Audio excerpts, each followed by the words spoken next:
एक breaking news येते, या तासातली एक मोठी बातमी येते, ते म्हणजे एक विमान हायजॅक करण्यात आलेलं आहे लिबियातल्या आफ्रिकिया एअरवेजचं.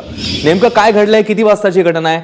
माधवी देसाई आपल्या प्रतिनिधी आपल्या सोबत आहेत. तर माधवी, किती वाजताची ही घटना आहे? आताची काय स्थिती आहे विमानाची? अश्विन, अगदी काही काळापूर्वीच घडलेली ही घटना आहे आणि घटना अशी आहे की आफ्रिकी एअरवेजचं एअरबेस A320 हे विमान लिबिया म्हणजे उत्तर आफ्रिकेमध्ये आहे आणि या लिबियामधल्याच सहाबा ते त्रिपोली ह्या दोन शहरांमध्ये हे विमान जात होतं. सहाबामधून निघाल्यानंतर काही वेळातच लक्षात आलं की या विमानात दोन अपहरणकर्ते होते आणि या अपहरणकर्त्यांनी हे विमानाचं अपहरण केलेलं हायजॅक केलं आणि तिथल्या सगळ्या प्रवाशांना धमकी दिली की आम्ही हे विमान उडवू. त्यानंतर याच अपहरणकर्त्यांनी पायलटला सूचना देऊन हे विमान लिबियामधल्याच माल्टा नावाच्या एका छोटंसं बेट आहे, हे माल्टा, या माल्टाकडे वळवलेलं आहे आणि माल्टा एअरपोर्टवर ते उतरवायला लावलेलं आहे.